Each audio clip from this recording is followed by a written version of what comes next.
Hello students, welcome to my channel political science hub. आज की इस वीडियो में हम पढ़ेंगे क्लास 10th का सिविक्स का पहला chapter that is power sharing. इस चैप्टर में हम पढ़ेंगे पावर कैसे शेयर होती है। हियर इज द टॉपिक्स जो हमें इस चैप्टर में पढ़ना है। बेल्जियम क्या है कि बेल्जियम बहुत ही छोटा कंट्री है, जस्ट लाइक हरियाणा, और ये अपनी बाउंड्री शेयर करता है फ्रांस, नीदरलैंड, जर्मनी और लग्जमबर्ग के बेल्जियम साथ। का एथनिक कंपोजिशन कुछ इस टाइप से था कि जो वहाँ पे डच स्पीकिंग लोग थे वो 59% थे, और जो फ्रेंच थे वो 40% थे, और जो 1% बचे हुए थे वो जर्मन थे। बट क्या था कि जो 40% फ्रेंच थे यहाँ पे वो रिच थे, पावरफुल थे, जिसकी वजह से उनको जो इकोनॉमिक डेवलपमेंट और एजुकेशनल डेवलपमेंट का पूरा पूरा फायदा मिल रहा था। और इसकी वजह से क्या हुआ कि दोनों जो एथनिक कम्युनिटीज हैं फ्रेंच और डच, उसके बीच में टेंशन्स क्रिएट होने लगी। दैट मीन्स कॉन्फ्लिक्ट तैयार होने लगे। जो जिस रीजन में आपके डच रहते थे उस रीजन को हम फ्लेमिश रीजन कहते थे, जिस रीजन में फ्रेंच स्पीकिंग लोग थे उस रीजन को वलोनिया कहते थे। ये तो कंट्री का एथनिक कंपोजिशन था। बट जो कैपिटल सिटी थी ब्रुसेल्स, उसका एथनिक कंपोजिशन कंट्री कंपोजिशन से टोटली डिफरेंट था। आगे हम जब पढ़ेंगे तो देखेंगे, जब जब बेल्जियम ने एकमोडेशन किया तब ब्रुसेल्स के लिए उन्होंने सेपरेट गवर्नमेंट बनाई। क्यों? क्योंकि वहां का जो एथनिक कंपोजिशन है वो टोटली डिफरेंट है कंट्री के कंपोजिशन से। अब जो नेक्स्ट टॉपिक हम पढ़ेंगे वो है एथनिक कंपोजिशन ऑफ श्रीलंका। अब हम देखेंगे कि श्रीलंका में कौन कौन सी कम्युनिटीज थी। तो यहाँ पर जो मेजोरिटी में कम्युनिटी थी वो थी सिन्हाला स्पीकर्स। सिन्हाला स्पीकर्स यहाँ पे 74% थे। इसके बाद जो नंबर सेकंड पे थे वो थे तमिल स्पीकर। तमिल स्पीकर 18% थे। बट जो तमिल स्पीकर्स थे वो टू टाइप्स के थे। पहले थे तो वो आपके थे श्रीलंकन तमिल्स जो वहाँ के नेटिव्स थे, एंड देन सेकंड नंबर पे जो और तमिल्स थे वो इंडियन तमिल्स थे। वो वहाँ के नेटिव्स नहीं थे, ये यहाँ पे आए हुए लोग थे जो इंडिया से गए थे टी प्लांटेशन के लिए। उनको यहाँ पर हम डिनोट करेंगे इंडियन तमिल से। बाकी की जो 7% कम्युनिटी बचती है वो आपकी क्रिश्चियंस है। क्रिश्चियंस आपके सिन्हाला स्पीकर्स भी हैं, तमिल स्पीकर्स में भी हैं। तो ये था आपका एथनिक कंपोजिशन श्रीलंका का। श्रीलंका में क्या है कि 74% आपके सिन्हाला स्पीकर्स हैं और 18% आपके तमिल स्पीकर्स हैं। और तमिल स्पीकर जो 18% है उसमें आपके श्रीलंकन तमिल्स भी हैं और इंडियन तमिल्स भी हैं। और जो 7% बचते हैं वो क्रिश्चियंस हैं। क्रिश्चियंस जो है ये सिन्हाला स्पीकर्स भी हैं और तमिल स्पीकर्स भी हैं। अब पढ़ेंगे हम ethnic composition of Brussels. Brussels जो है वो बेल्जियम की ही कैपिटल है, बट यहाँ का जो एथनिक कंपोजिशन है वो बेल्जियम के एथनिक कंपोजिशन से टोटली डिफरेंट है। यहाँ पे क्या है कि 80% फ्रेंच स्पीकिंग है और 20% डच स्पीकिंग है। बट कंट्री में क्या है, कंट्री में मेजोरिटी डच स्पीकर्स की है। कंट्री में डच स्पीकर्स 59% है आपके।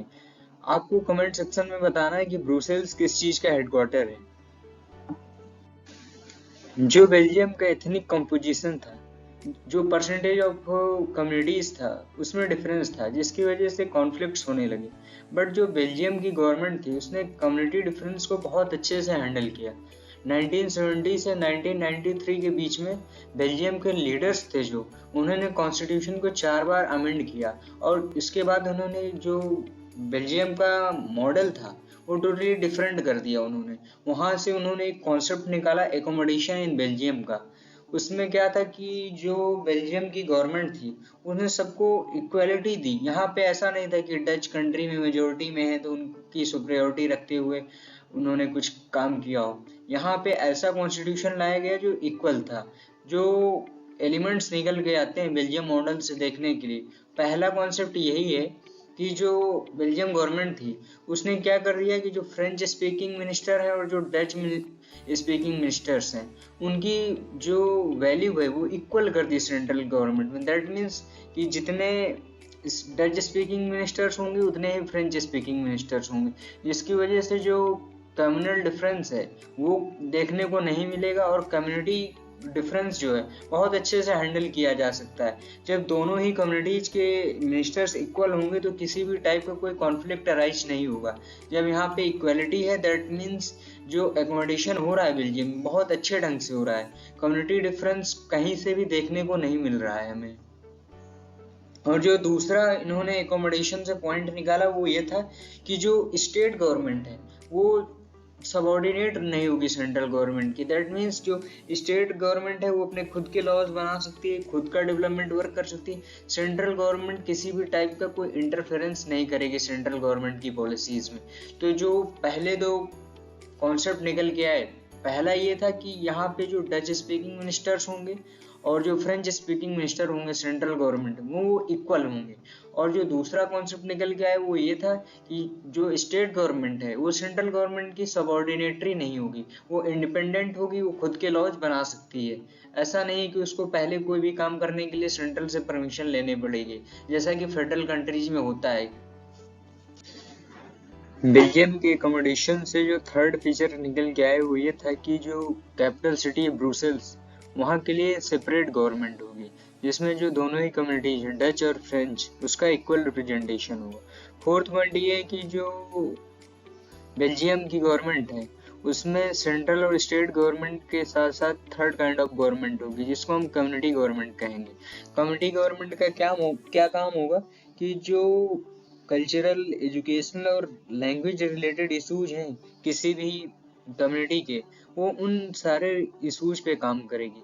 कम्युनिटी गवर्नमेंट का काम सिर्फ ये है कि जो जैसे डच स्पीकिंग है, फ्रेंच स्पीकिंग है या जर्मन स्पीकिंग, उनका यदि कोई कल्चरल, एजुकेशनल या लैंग्वेज रिलेटेड इशू क्रिएट हो रहा है तो उसका सॉल्व करने का काम आपकी कम्युनिटी गवर्नमेंट का है।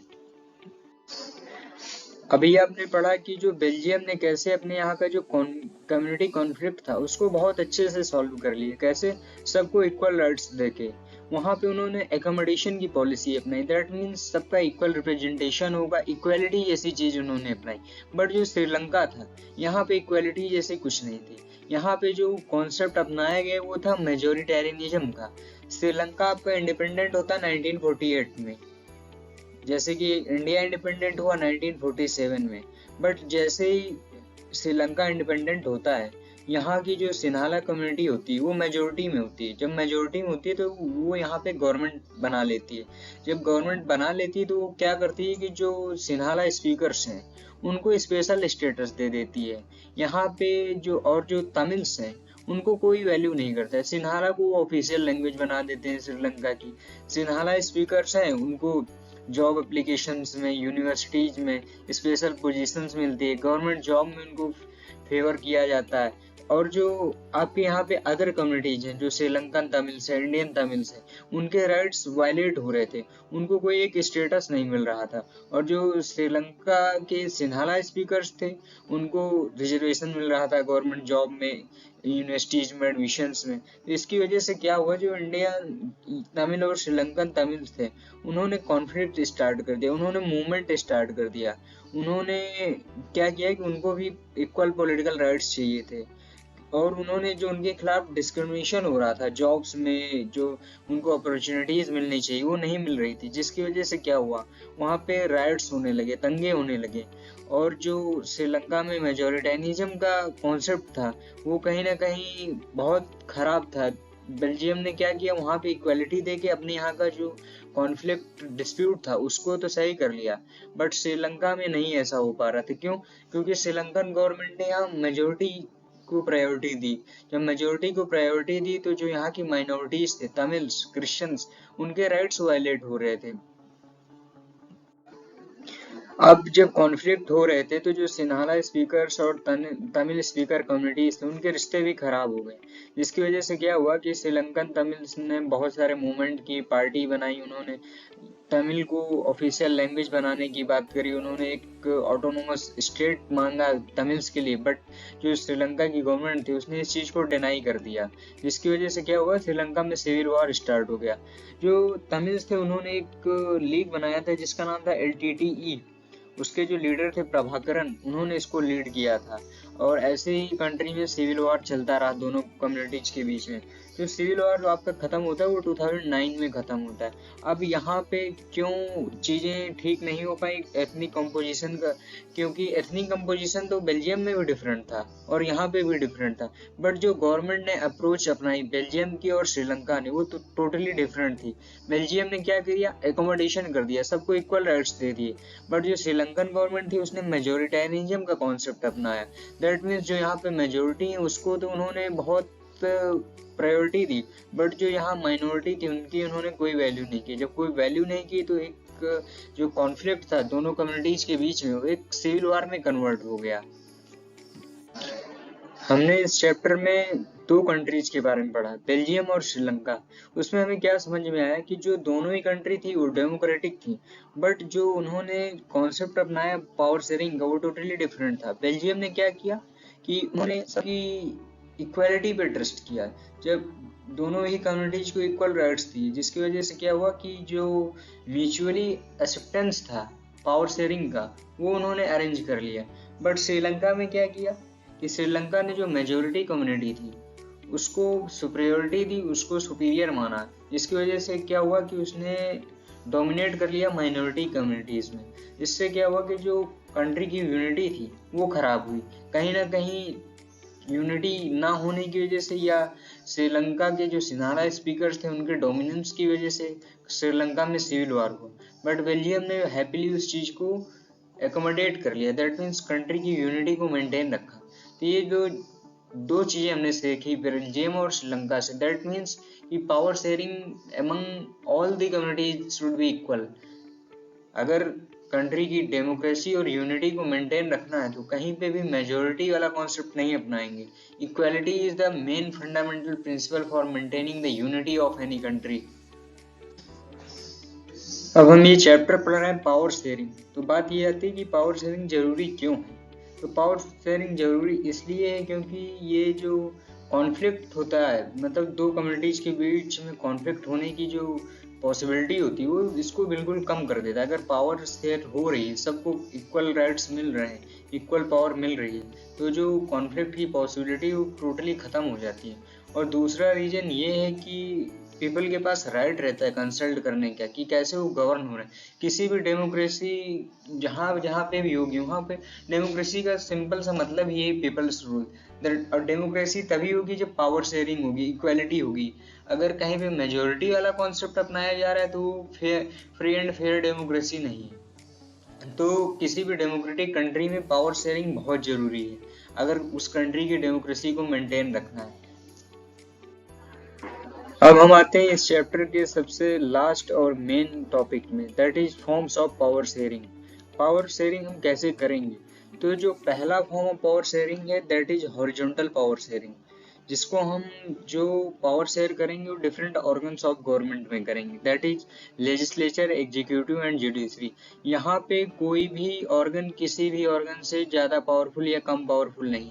यहाँ पे जो पावर शेयरिंग है वो इक्वल लेवल पे, दैट मीन्स कि यहाँ पे लेजिस्लेचर, एग्जीक्यूटिव, जुडिशरी एक ही प्लेस पे एग्जिस्ट करते हैं। ऐसा नहीं है कि लेजिस्लेचर ज्यादा पावरफुल है या जुडिशरी ज्यादा पावरफुल है। जब हॉरिजॉन्टल पावर शेयरिंग होती है तो जो तीनों ऑर्गन्स हैं गवर्नमेंट के वहाँ पे इक्वल पावर शेयरिंग होती है। देन आपका जो दूसरा फॉर्म ऑफ पावर शेयरिंग है that is vertical power sharing. यहाँ पे क्या होता है कि power different levels of government में शेयर होती है, जैसे कि फेडरल फॉर्म ऑफ गवर्नमेंट, यहाँ पे सेंट्रल गवर्नमेंट होगी, then state government, then local government. और यहाँ पे जो पावर होती है वो लेवल वाइज लेवल घटती है। दैट मीन जो सेंट्रल गवर्नमेंट होगी वो स्टेट गवर्नमेंट से ज्यादा पावरफुल होगी, जो लोकल गवर्नमेंट होगी या रीजनल लेवल पे गवर्नमेंट होगी उससे ज्यादा पावरफुल आपकी स्टेट गवर्नमेंट होगी। जो पहला फॉर्म ऑफ पावर शेयरिंग है वो आपका horizontal power sharing, that is power shared among different organs of the government. जो दूसरा फॉर्म ऑफ पावर शेयरिंग है वो आपका है vertical power sharing, that means power can be shared among government at different levels.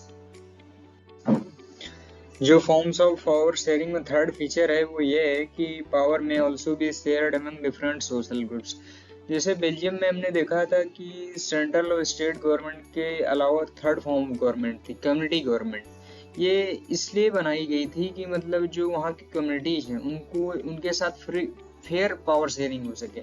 ऐसे ही India में बहुत सारे सोशल ग्रुप्स हैं जो अपने कल्चरल और जो हिस्टोरिकल ट्रेडिशंस और कल्चर हैं उसको मेंटेन करने के लिए बहुत सारा काम करते रहते हैं। इसलिए जो पावर शेयरिंग है वो सोशल ग्रुप्स के बीच में भी शेयर होती है।